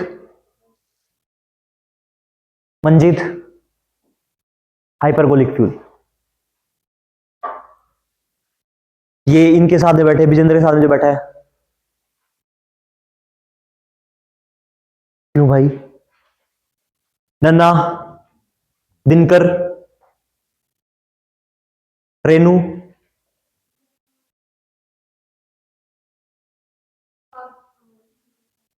स्पार्क की जरूरत नहीं पड़ेगी। यानी अगर मुझे क्या है, मुझे कोई भी फ्यूल जलाना है तो मुझे किस कंबस्ट करना, मुझे किसी जरूरत पड़ेगी, स्पार्क। दो चीजों की जरूरत पड़ेगी, एक तो होगा ऑक्सीडाइजर, दूसरा होगा स्पार्क। 95% केसेस में मोस्टली स्पार्क क्या, वो ऑक्सीडाइजर क्या काम एक्ट करता है, ऑक्सीजन, क्योंकि ऑक्सीजन क्या है, नेचुरल ऑक्सीडाइजर है। लेकिन कुछ फ्यूल्स ऐसे होते हैं जिनको क्या है, जिनके कांटेक्ट में क्या होगा, अगर फ्यूल और ऑक्सीडाइजर दोनों कांटेक्ट में आते हैं तो क्या हो जाता है, प्रोसेस स्टार्ट हो जाता है, कंबशन स्टार्ट हो जाता है। तो ऐसे फ्यूल्स को मैं क्या बोलता हूं, जिनमें स्पार्क की कोई कंडीशन हो, कैसे फ्यूल होंगे, हाइपरबोलिक फ्यूल्स। तो ध्यान रखना, मुझे क्या देंगे, लिक्विड फॉर्म में, एंड यहां पे क्या होगा, ट्रेमेंडस अमाउंट ऑफ। और अगर मैं नॉर्मल फ्यूल में कभी बर्न करता हूं UDMH, या फिर किसको बर्न करता हूं, HTPB को, तो मुझे क्या देते हैं, मुझे CO2 देते हैं, ठीक है, ऑक्साइड्स ऑफ नाइट्रोजन आएंगे और ऑक्साइड्स ऑफ सल्फर आएंगे मेरे पास, और even some amount of CO भी आएगा। ये कैसी है, ये सारी गैसेस कैसी है, ग्रीन हाउस गैसेस है। कैसे गैसेस है, ग्रीन हाउस गैसेस है। तो अगर मेरे लॉन्चिंग में क्या है, लॉन्चिंग में मेरे साथ बहुत प्रॉब्लम ये होती है कि मेरे पास क्या हो रहता है, मेरे पास ग्लोबल वार्मिंग की भी प्रॉब्लम आती है, सारे के सारे फ्यूल। तो मेरा जो क्रायोजेनिक लेवल का फ्यूल वो क्या करेगा, वो इस समस्या को हटा देगा, उतनी एनर्जी की जरूरत नहीं है, क्लीनर फ्यूल है। लेकिन क्या कोई प्रॉब्लम है इस फ्यूल के साथ, क्या समस्या है, लिखो सबसे बड़ी बात, लिमिटेशंस ऑफ क्रायोजेनिक फ्यूल्स या क्रायोजेनिक प्रोपेलेंट्स, ठीक है, लिमिटेशन ऑफ क्रायोजेनिक प्रोपेलेंट्स। सबसे पहली समस्या क्या है, लीकेज की, रीता ने बताया, लीकेज। किसकी समस्या है? लीकेज की। यानी क्या होगा, अगर मैंने क्या रखा है, अगर मैंने फ्यूल रखा है क्रायोजेनिक फ्यूल का या क्रायोजेनिक प्रोपेलेंट रखे हैं, तो क्या कर सकते हैं? लीक कर सकते हैं। सबसे बड़ी समस्या क्या है? लीकेज की। दूसरा क्या है? स्टोरेज की प्रॉब्लम। स्टोरेज की प्रॉब्लम कैसे है? जब मैं इनको इतने टेम्परेचर पे रखूंगा तो मुझे क्या करना पड़ेगा? टेम्परेचर मेंटेन करके रखना पड़ेगा। टेम्परेचर मेंटेन करके रखना पड़ेगा। और मुझे अगर मैं टेम्परेचर मेंटेन नहीं करूंगा तो मेरा अच्छे से काम नहीं करेंगे। तो मेरा क्या बढ़ जाएगा? स्टोरेज की वजह से मेरा मेंटेनेंस कॉस्ट बढ़ जाएगा। मेरा क्या बढ़ेगा? Maintenance cost. क्योंकि मुझे स्पेशल काइंड का क्या चाहिए? स्पेशल काइंड के फ्लास्क जार चाहिए, जिनमें मैं क्या रख पाऊंगा? क्रायोजेनिक फ्यूल को रख पाऊंगा। और फिर मुझे टेम्परेचर मेंटेन करना पड़ेगा, और टेम्परेचर मेंटेन करो तो मेरा क्या है? मेंटेनेंस कॉस्ट बढ़ जाएगा, यानी रख रखाव खर्च बढ़ जाएगा। तीसरा पॉइंट क्या होगा? मेरा रख रखाव खर्च बढ़ जाएगा। दूसरा, अगर पहला पॉइंट मेरा क्या था? लीकेज। अगर मेरा लीकेज होता है तो मेरा क्या है? हाईली इन्फ्लेमेबल गैस हो जाए। कौन सी? हाइड्रोजन। और हवा में भी अगर हाइड्रोजन लीक हो गया, हवा में भी क्या है? ऑक्सीजन। तो वहां पे आग नहीं लगेगी, क्या हो जाएगा? ब्लास्ट हो जाएगा। तो क्या है? हाईली इन्फ्लेमेबल है, अधिक क्या है? ज्वलनशील है। अधिक क्या है? ज्वलनशील है। ठीक है। सबसे बड़ी चीज, इंडिया सारे का सारा क्रायोजेनिक फ्यूल क्या करता है? इंपोर्ट करता है। तो अगर इंपोर्ट करता है तो क्या होगा? हमारे ऊपर इंपोर्ट कॉस्ट बढ़ेगा। और अगर इंपोर्ट कॉस्ट बढ़ेगा तो क्या हो जाएगा? हमारा ट्रेड डेफिसिट बढ़ जाएगा। यहां तक पहुंच गए इकोनॉमी में? ट्रेड डेफिसिट तक पता है? ट्रेड डेफिसिट बढ़ जाएगा मतलब क्या है? ट्रेड डेफिसिट का मतलब समझ गए? ट्रेड डेफिसिट कि जितना आप इंपोर्ट एक्सपोर्ट कर रहे हो उनके बीच में क्या है? गैप ज्यादा हो जाएगा। आपका इंपोर्ट क्या है? ज्यादा हो जाएगा, आपका एक्सपोर्ट कम होगा, तो ट्रेड डेफिसिट बढ़ जाएगा आपका। ठीक है। और अगर आपकी ये, अगर आप दूसरे देशों से मिलाते हो तो आपकी क्या है? डिपेंडेंसी हो जाएगी, डिपेंडेंसी ऑन अदर कंट्रीज। और अगर आप डिपेंडेंट हो तो क्या है? डिपेंडेंट तो क्या है? कल को वो कंट्री ने मना कर दिया तो आपके सारे प्रोजेक्ट क्या हो जाएंगे? वहीं रुक जाएंगे। सो डिपेंडेंसी भी क्या है? एक प्रॉब्लम है। तो 7-8 लिख लिए, 6 हो गए हैं। इतने तो नहीं होने चाहिए, हो इतने चाहिए। क्या कर लिखे? 6 हुए हैं। आज क्या क्या है? सबसे पहले लीकेज है, स्टोरेज है। ठीक है। स्टोरेज से क्या है? मेंटेनेंस कॉस्ट है। ठीक है। हाई इन्फ्लेमेबल है, उससे ब्लास्ट कर जाएंगे। और क्या था? Import cost. इंपोर्ट कॉस्ट में क्या? ट्रेड डेफिसिट बढ़ जाएगा। ठीक है। और last dependency, dependency other country. और डिपेंडेंसी हो जाएगी तो क्या हो जाएगा हमारे साथ? हमारे प्रोजेक्ट डिले हो सकते हैं। तो एलोन मस्क ने एक नजरिया निकाला। एलोन मस्क ने क्या कहा कि भाई मेरे पास क्या है, अगर मुझे फ्यूल चाहिए, देखो आपने क्रूड ऑयल का नाम सुना है? क्रूड ऑयल, ठीक है। क्रूड ऑयल कैसा होता है? कच्चा तेल जिसको बोलते हैं, या फिर वो ब्लैक ब्लैक कलर का होता है। ठीक है। क्रूड ऑयल क्या है? यूराल ऑयल क्या है? ठीक है। वेनेजुएलन ऑयल, उन सब के बारे में बाद में बात करें जब एनर्जी पड़ेगी। एक सिंपल फंडा देख लो कि मैं रिफाइनरी में क्या क्रूड ऑयल डालूंगा, मेरे पास अलग अलग टेम्परेचर पे कहीं पेट्रोल निकलेगा, कहीं पे डीजल निकलेगा, कहीं पे मेरे पास क्या निकलेगा? एलपीजी निकलेगी, gas, liquefied petroleum gas, petroleum से निकलेगी। ठीक है। और फिर मेरे पास क्या निकलेगा? बहुत सारा एस्फाल्ट निकलेगा। ठीक है। पेट्रोलियम जेली निकलेगी। ठीक है। पेट्रोलियम जेली निकलेगी, और जो बहुत अच्छी क्वालिटी की जेली होगी उनको हम अपनी चिक्स पे लगाएंगे। ठीक है। लिपस्टिक की फॉर्म में लगाएंगे। कहां से निकल रहा है? क्रूड ऑयल से। और वो भी क्या है? वेस्ट। ठीक है। तो इसमें एक चीज वो निकलती है जो बिल्कुल यूज नहीं होती, दैट इज केरोसिन। किसी टाइम पे करते थे यूज, किसी टाइम पे तो कच्चे दाम पे वो भी बिकता था, वहां पे देते थे। कहां पे? गवर्नमेंट सब्सिडीज वाइज पे देती है। अब आजकल तो एलपीजी उन्होंने रिफॉर्म कर दिया। ठीक है। एलोन मस्क ने एक चीज लगाई कि अगर सारी डिपेंडेंसी, अगर मैं क्या करूं, अगर मैं पेट्रोल डीजल यूज करने लग जाऊं, किसमें? लॉन्चिंग व्हीकल, तो क्या होगा? क्या होगा? दो चीजें होंगी। मुझे कोई नया फ्यूल नहीं बनाना पड़ेगा, सारी दुनिया निकाल रही है पेट्रोल डीजल, तो जहां से पेट्रोल डीजल आ रहा है मैंने क्या किया? बाइक के जैसे उसमें डाला। अब कितना इजी है, मान लिया बहुत क्या है? इनफ्लेमेबल है पेट्रोल, लेकिन हमने टाइम के साथ साथ क्या कर लिया है? इतना मेंटेन कर लिया है कि हम केरोसिन की हैंडलिंग में क्या हो गए हैं? परफेक्ट। सॉरी, पेट्रोल डीजल की हैंडलिंग में क्या हो गए हैं? परफेक्ट हो गए। हमने छोटे इंजन तक बना लिए, टैंकी बनाई बाइक की और फिर उसमें डाला और फिर कर रहा है, कहीं आग नहीं लगती। तो क्योंकि बहुत साल के बाद में क्या होगा, जब टेक्नोलॉजी में एडवांसमेंट आती रही, रिसर्च डेवलपमेंट होते रही, इनोवेशन होता रहा और टेक्नोलॉजी आगे बढ़ती रही, तो हम क्या हो गए, उस क्वालिटी में एक्सेल कर गए। जब उस क्वालिटी में एक्सेल कर गए, देन व्हाट विल हैपन, हम बेस्ट हो गए। तो उन्होंने सोचा कि हम इस चीज को क्यों ना अपने लॉन्चिंग व्हीकल्स में यूज करें। तो जब उन्होंने यूज किया तो उन्होंने क्या यूज किया, कैरोसिन को। एंड इस कैरोसिन को क्या नाम दिया, RP1 kerosene 5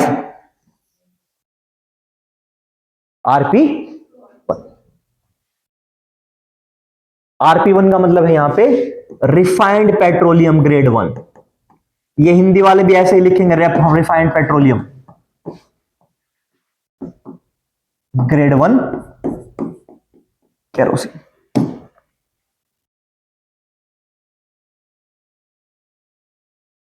refined grade petroleum, refined petroleum grade 1 kerosene.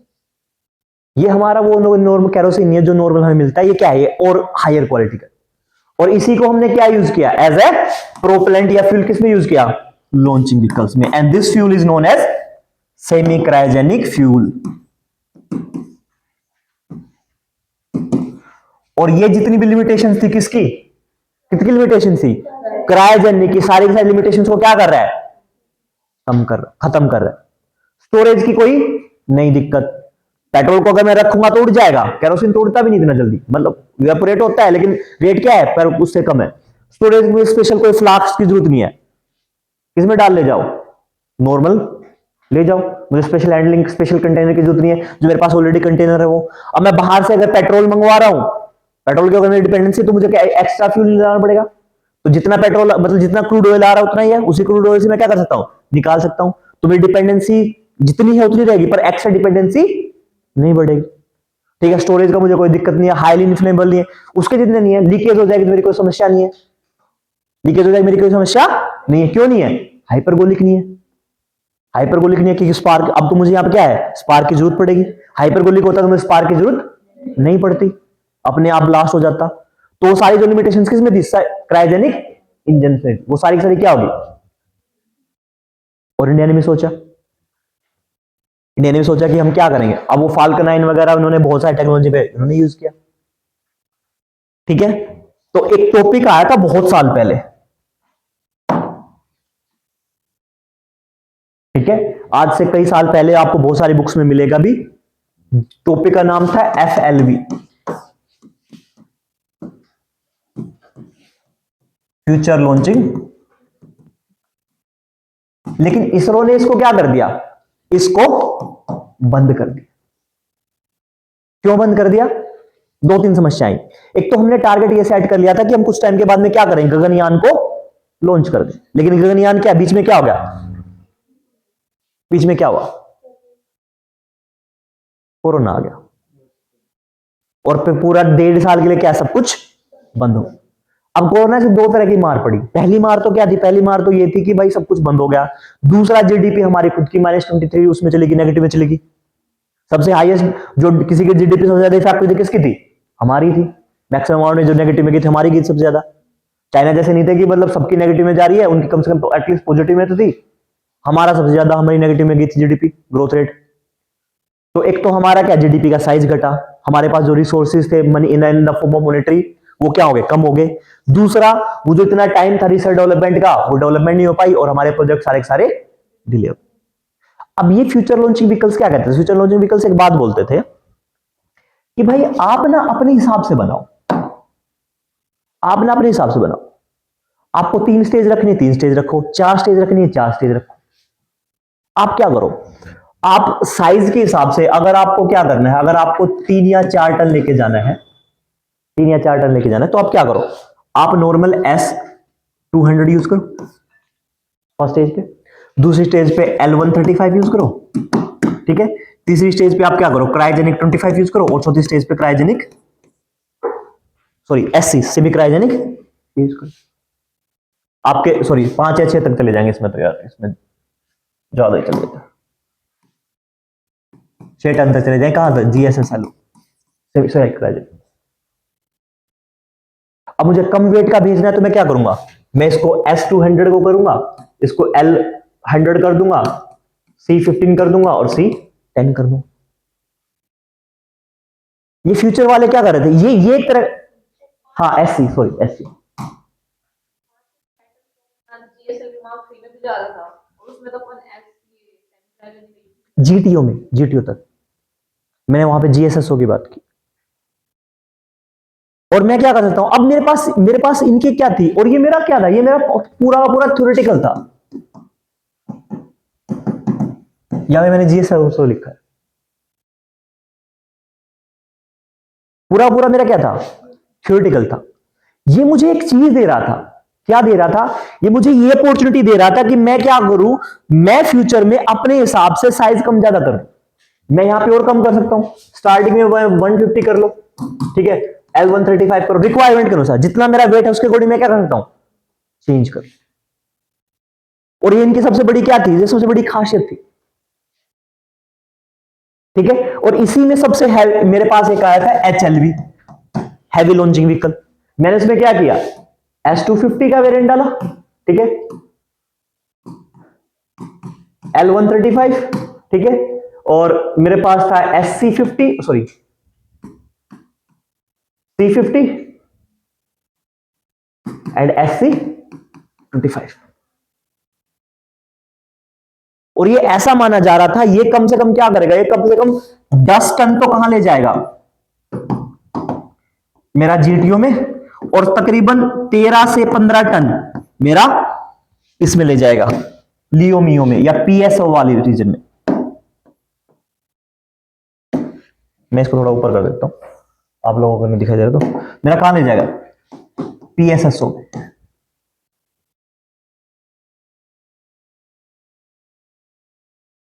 लेकिन हुआ क्या, हमने सेमी क्रायोजेनिक टेक्नोलॉजी नहीं, डिले की वजह से। तो हो सकता है कि यूपीएससी का कभी दिमाग भटक जाए, वो 2-4 साल पुरानी कोई चीज हो उसको पूछ ले, तो आपको आइडिया रहना चाहिए कि ऐसा भी कोई चीज आई। फिर हमने फोकस कहां कर दिया, हमने सारा फोकस हटा के किधर लिया है,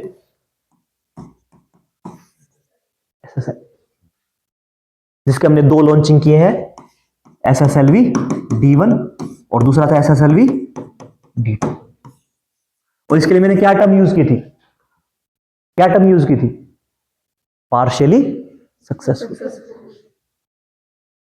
याद रखा करो चीजों को, पार्शियली। तो हम इस पे आ गए, क्यों आ गए इस पे, क्योंकि हमारा क्या है, ये भी क्या है, ये भी उसी स्मॉल सैटेलाइट का है, वेरिएशन लेके आए, क्लियर है। तो FLV के नाम से भी एक कंसेप्ट आया था, that is the future launching vehicle. वो हमारे फ्यूचर व्हीकल कैसे थे, उनका पूरा बेस इस बात पे था कि आप अपने रिक्वायरमेंट के अकॉर्डिंग क्या करोगे, लॉन्चिंग व्हीकल बना रहे, और आपको क्या करना, आपको बस साइजेस, स्टेजेस का साइज क्या करना है, कम ज्यादा करना है। जितना प्रोपेलेंट आप कैरी कर रहे हो उनका साइज क्या करो, कम ज्यादा करो।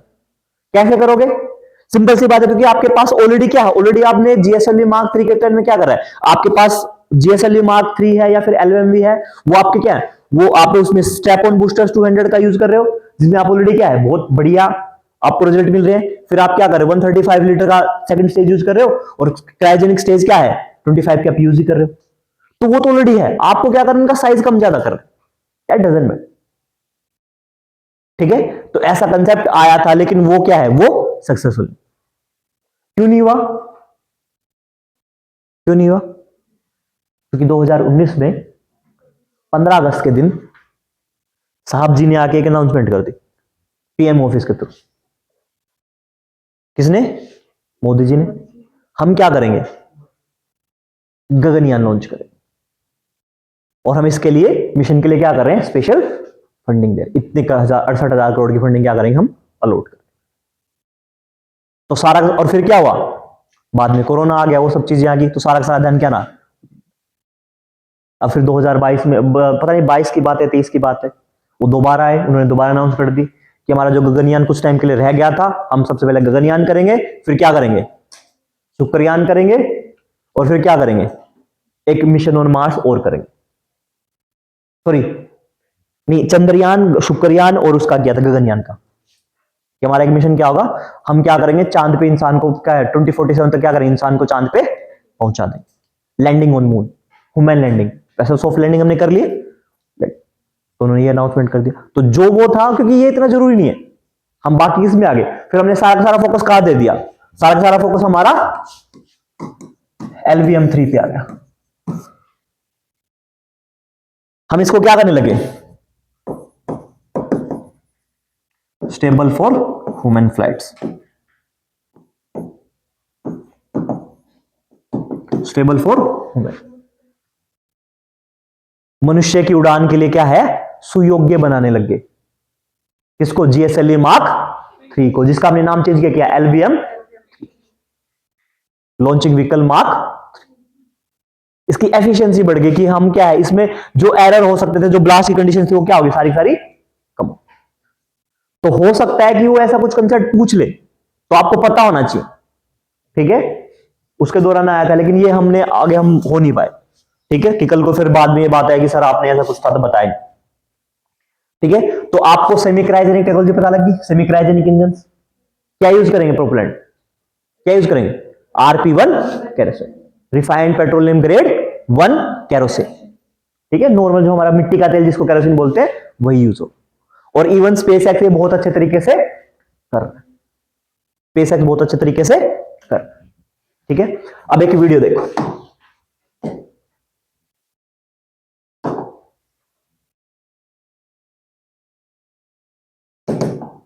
चाहे आप बीच समंदर में हो या फिर वीरान रेगिस्तान में, जैसे ही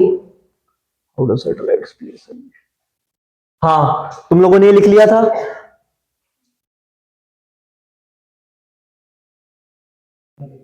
होमवर्क दिया था मैंने, ये लिख लिया था। जिन्होंने नहीं लिखा फटाफट लिख लो, छोड़ो, मैं इसको टाइम वेस्ट मत करो, तुम बहुत टाइम लगाओगे। मैं इस फोटो को भेज दूंगा व्हाट्सएप ग्रुप पे, ठीक है। ये मैंने बोला था इतने डिग्री पे लिखना है, कहां तक है, होमवर्क दिया था मैंने ये।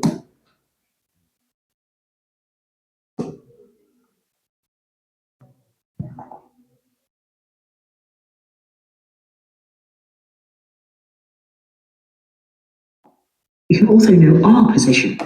Extremely accurate.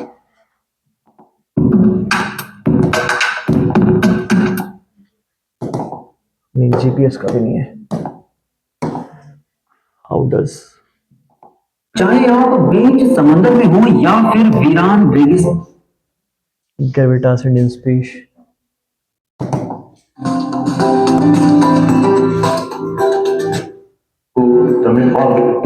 Then we use a liquid stage gas engine based L110.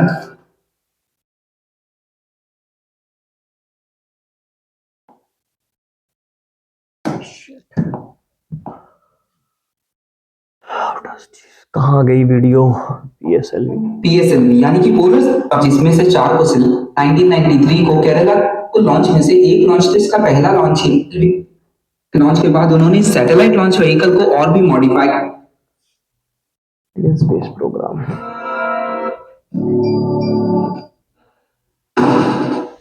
In the year 1984, Wing Commander gravitas, GPS satellite, how does, ये क्या है। चाहे आप बीच समंदर में हो वो बता देगा, लेकिन आप जिनमें से जहां in the year oh, we're early. And operationalized. It is today the lead set of technologies for future missions. The Department of Space. Well,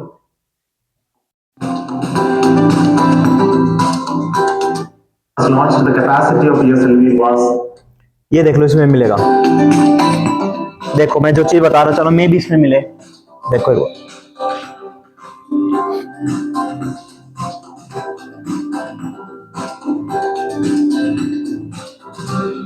Chandrayaan-1 was launched, the capacity of PSLV was 1 ton plus to GTO spacecraft. The GSLV Mark 3 is a 4-meter diameter class rocket with a payload capability of 4 ton to GTO. This is the rocket that is going to carry our Chandrayaan-2 to orbit. The GSLV Mark 3 is signified with a very elegant architecture in which we use one of the biggest solid boosters called S200 as its strap-ons, or the first stager. Then we use the liquid stage, Vikas engine based N110, and a cryogenic upper stage, a new cryogenic upper stage with the C25 stage with the CE20 20-ton thrust cryogenic engine, which is an indigenous development.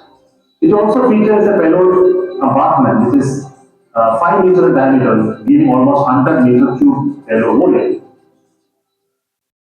Balancing of these two motors to provide very equal thrust in the solid motor was one of the important challenges. Maverick M1 mission Maverick has come to shape, and after two successful development tests, the GSL Maverick M1 ये देख लो, मैं थोड़ा चीज जो बता रहा हूं इससे पता लग जाए। सब लोगों ने लॉन्चिंग देखी है? ये जो तुम देखो, ये जो तुम देख रहे हो चीज, जस्ट बिल्कुल ये वाला एरिया देखना, ठीक है? यहां फोकस करो, ठीक है?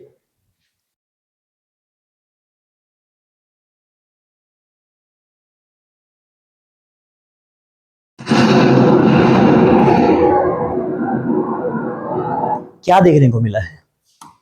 एक चीज पीछे वालों को नहीं दिखाई दिया, कोई बात। एक चीज देखो, वो है नहीं वीडियो यहां पे, कि अगर मेरा कोई स्टेज है, दिस इज माई सरफेस जहां से मैं launch, this is my launch pad, और यहां पे क्या, यहां पे मैंने रॉकेट प्लेस कर रखा है, ठीक है? लॉन्चिंग व्हीकल है मेरा, लॉन्चिंग व्हीकल लेके अब जब पहली स्टेज तैयार होगी तो यहां से क्या है, ठीक है? गैसेज निकलेंगी, बहुत सारी हीट निकलेगी, और हीट इतनी निकलेगी कि मुझे ऐसा मटेरियल यूज करना है जो पिघले ना, बहुत ट्रेमेंडस अमाउंट में निकलेगी, कि मतलब बहुत टेम्परेचर एकदम से क्या हो जाएगा, हाई हो जाएगा, क्योंकि बहुत सारा थ्रस्ट निकल रहा है, बहुत सारी एनर्जी निकल रही है, और एनर्जी निकल रही है तो मुझे क्या करना है? अब देखो ना, तुम एक बात सोचो कि पहले जो स्टेप ऑन बूस्टर्स है उनका वेट क्या है, S200 200 टन, और पहले स्टेप ऑन बूस्टर्स 120 सेकंड से लेकर 180 सेकंड के बीच में क्या हो जाते हैं, खत्म हो जाते हैं। यानी आपने 200 टन से ज्यादा का प्रोपेलेंट या 200 टन से राउंड का फ्यूल पहली 2 से 3 मिनट में क्या कर देना है, खत्म कर देना, तो सोचो उससे कितनी ज्यादा मात्रा में एनर्जी निकल, कितनी जल्दी बर्न होगा, कितना सब होगा। तो देयर इज यहां पे ना ऐसा सेक्शन होता है, और इस सेक्शन के बाद में यहां पे ओपनिंग्स होती है, यहां पे क्या होती है, ओपनिंग्स, और इन्हीं ओपनिंग्स को मैं बोलता हूं चैम्बर्स। क्या बोलता हूं मैं, चैम्बर्स, ठीक है? और ये चैम्बर्स क्यों इंपॉर्टेंट है, क्यों इंपॉर्टेंट है चैम्बर्स? चैम्बर्स इसलिए इंपॉर्टेंट है कि जो एक्स्ट्रा हीट जो निकलेगी, या फिर एक्स्ट्रा क्या है, जो फायर निकल रही है, वो क्या है, वो रिलीज हो जाए। और मेरे पास मल्टीपल चैम्बर्स होता है, मेरे पास क्या होते हैं, मल्टीपल चैम्बर्स होते हैं। तुम लोगों ने वो देखे चिमनियां देखी होंगी, भट्टी जो बोलते हैं, जहां पे ईंटें बनाते हैं, वहां पे भी क्या उन्होंने होल छोड़ रखे होते हैं, क्यों? ताकि हीट जो है वो अंदर ट्रैप ना हो, और हीट क्या हो, रिलीज होती रहे, हीट क्या रिलीज होती रहे। अब तुम्हें क्या, अब ये क्या है, अगर मैं बात करता हूं PSLV की, या फिर मैं बात करता हूं GSLV, तो ये मेरे कैसे लॉन्चिंग व्हीकल्स हैं, ये मेरे जाएंगे ऊपर, पहली स्टेज अलग होगी, और वो बूस्टर्स कहां गिरेंगे? अगर मैंने लॉन्च किया कहां से, श्रीहरिकोटा से, और मुझे कहां पहुंचाने हैं, GSSO में, ठीक है? पता है कैसे उड़ेंगे, यू, तो कहां गिरेंगे, बे ऑफ बंगाल। अब मेरा होता है क्या है कि मेरे जो पार्ट है वो बे ऑफ बंगाल में गिर जाएंगे, सेकंड स्टेज के कहीं और गिर जाएंगे, तो मोस्टली क्या पानी में गिरते हैं। मैं क्या ट्रैकिंग रखता हूं, ट्रैकिंग रख के मैं क्या करता हूं, उन बचे हुए पार्ट्स को क्या करता है, इंडियन नेवी तैयार रहती है, इंडियन नेवी जाएगी और जाके क्या करेगी, उन पार्ट्स को रिट्रीव कर लेगी सी से, वापस ले जाके श्रीहरिकोटा। उनमें से जो पार्ट बचेंगे मैं उनको क्या करूंगा, दोबारा यूज कर लूंगा। कुछ डैमेज होंगे, अगर बहुत अच्छे हैं तो मैं उनको दोबारा यूज कर लूंगा, अगर फ्रैक्शन में पार्ट बचे हैं तो मैं फ्रैक्शंस को दोबारा यूज कर सकता हूं। हुआ क्या, अब ऐसा हो, कैसा हो कि अगर मेरी गाड़ी क्या है, अब ये सारी सब चीजें क्या है, रीयूजेबल नहीं। यानी अगर मैं नॉर्मल क्या हो, सोचो कि मैंने 5 लाख की गाड़ी खरीदी है, और 5 लाख की गाड़ी में क्या है, एक बार तेल भर के आता है, मैं दोबारा तेल भरवा ही नहीं सकता, तो जहां तक चली, फिर मैंने गाड़ी क्या कर दी, छोड़ दी, तो मेरा कॉस्ट बढ़ जाएगा। तो मैं क्या करता हूं, 5 लाख 10 लाख की मैंने गाड़ी खरीदी, मैं बार बार क्या है उसमें फ्यूल डलाता रहता हूं और यूज करता है। लेकिन हमारे पास जो टेक्नोलॉजी उसमें ऐसा है नहीं, ठीक है? तो सबसे पहले बात निकल के क्या आई, साइंटिस्ट को, एस्ट्रोफिजिक्स साइंटिस्ट को या फिर इंजीनियर्स को ये लगा कि हमें ऐसे लॉन्चिंग व्हीकल्स बनाने चाहिए जो क्या हो, जो बार बार यूज होते, बार बार क्या होते रहे, रीयूज होते रहे। तो उन्होंने क्या सोचा, उन्होंने बोला कि हमें क्या रखना है, हमें रीयूजेबल क्या बनाने हैं, लॉन्चिंग व्हीकल। और इसका सबसे बड़ी स्टार्टिंग किसने की, एलोन मस्क। स्टार्टिंग किसने की, एलोन। उन्होंने क्या किया, उन्होंने सिंगल स्टेज का क्या बनाया, और उन्होंने बहुत बड़ा क्या दे दिया उसका चैम्बर दे दिया। क्योंकि अगर मेरे स्टेजेस होंगे तो हर एक स्टेज क्या होगा, अपने अपने पार्ट्स अलग करके समुद्र में या फिर आसपास के इलाकों में गिराता रहेगा। लेकिन अगर मुझे क्या करना है, मुझे अगर एक ही रखना है तो मुझे क्या करना पड़ेगा, मुझे पूरा ऐसा होगा कि मेरा उड़ेगा, जहां पे जाना है वहां पे जाके कर देगा, अनडॉकिंग कर देगा। ऊपर स्टेज में मेरे पास क्या पेलोड है, पेलोड डॉक होके जा रहा है। ऊपर गया, अगर मुझे जीटीओ में जाना है, पीएसएलवी में जाना है, कहां भी जाना है, पीएसओ में जाना है, लियोनियो में जाना है, किधर भी जाना है, या फिर मुझे जीएसओ जीटीओ में जाना है, मैंने गया, मैंने अनडॉकिंग की और फिर मैंने वापस क्या गया, वापस आके वहीं पे। तो मेरा रीयूजेबल कैसे यूज होगा, यहां से उड़ा, ऊपर का हिस्सा अलग किया और वापस। तो मेरे पास दो समस्या है। पहली समस्या क्या है, मुझे एक ऐसा पावरफुल इंजन चाहिएगा जो क्या करे, जिसको उड़ा भी दे और वापस भी ले। क्योंकि मैं मल्टीपल स्टेजेस क्यों कर रहा हूं, मल्टीपल स्टेजेस में इसलिए कर रहा हूं कि मेरे पास ऐसा कोई इतना पावरफुल रॉकेट है ही नहीं जिसे मैं एक स्टेज से सारा काम चला दूं।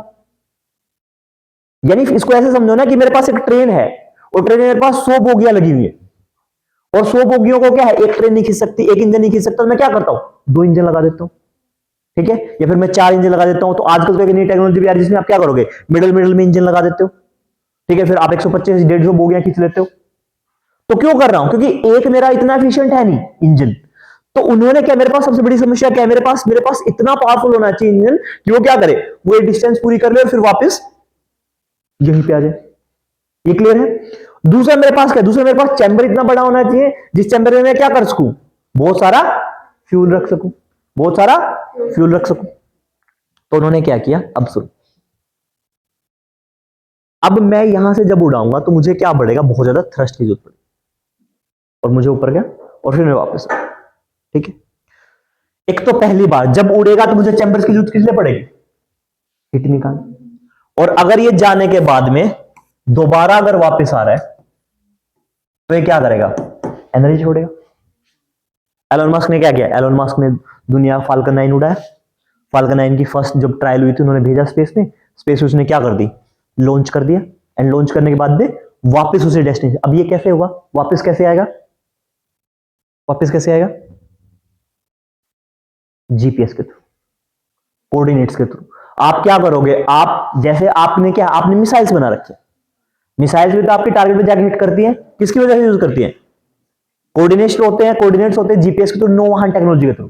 तो आपने क्या कर दिया, आपने उसकी कमांड कंट्रोल के लिए किसकी हेल्प ली, नेविगेशन सैटेलाइट। किसकी हेल्प ली, नेविगेशन सैटेलाइट्स की, कि भाई जा रहा है लेकिन वापस जब आएगा तो इसी कोऑर्डिनेट पे वापस। तो उन्होंने क्या किया, जब ये वापस इन्होंने यहां पे रखे रखा तो यहां पे आते क्या हो गया, इट विल गो ना ब्लास्ट,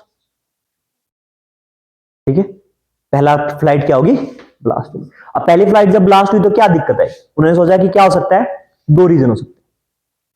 पहला रीजन क्या है, पहला रीजन ये है कि भाई चैम्बर की क्या है, ओपनिंग इतनी ज्यादा ना हो कि यहां पे बहुत मात्रा में हीट होगी हो, और हीट होने से क्या हो गया, हीट होने से क्या होगी, पार्ट मेल्ट हो गया और फिर अपने पास से वो डिविएट हो गया, हल्का सा तिरछा हो गया, कुछ हिस्सा गला, और गलने से, जलने की वजह से मतलब ज्यादा टेम्परेचर तो गल जाएगा। जलना अलग चीज होती है, गलना अलग चीज होती है, कि उसका जो पार्ट था लॉन्चिंग व्हीकल का वो क्या है, गल गया और उसमें डिविएट हो गया और फिर ओके ब्लास्ट हो गया। तो उन्होंने क्या किया, नंबर ऑफ चैम्बर्स भी क्या कर दिए, इंक्रीज कर, नंबर ऑफ चैम्बर्स भी क्या कर दिए। लेकिन सेकंड फ्लाइट भी कैंसिल हो गई, और सेकंड फ्लाइट का जब रिजल्ट आया, सेकंड फ्लाइट जब वापस आई लॉन्चिंग व्हीकल की, तो वो फेल हो गई। तो उसमें रिजल्ट क्या निकल के आया, उसमें रिजल्ट निकल के आया कि भाई जो अमाउंट ऑफ एनर्जी है या फिर जो स्पीड है वो क्या है, वो ज्यादा रहती है, हमें क्या करना है, स्पीड कम कर। तो उन्होंने सिंपल बेसिक क्या फंडा लगाया, उन्होंने एक एक्स्ट्रा इंजन दिया। उन्होंने क्या दिया, एक्स्ट्रा इंजन, सिंपल जुगाड़ वाला काम, कि भाई जब मैं वापस आ रहा हूं तो किसी पॉइंट पे आने के बाद मैं क्या कर दूंगा, इस इंजन को बंद कर दूंगा और फिर मेरा छोटा इंजन, कि मेरा जब बड़ा इंजन आएगा तो क्या एकदम से जा रहा है, तो मैंने क्या किया, इंजन बंद किया और दूसरा इंजन स्टार्ट किया, ताकि वो हीट कम छोड़े। हीट कम छोड़े तो कुछ पार्ट मेरे क्या होंगे, गलेंगे नहीं, और दूसरा क्या है, उतना वेट करी कर ले। This is how reusable launching vehicle of SpaceX use. SpaceX के क्या बेसिक फंडा है, ये वाला बेसिक फंडा।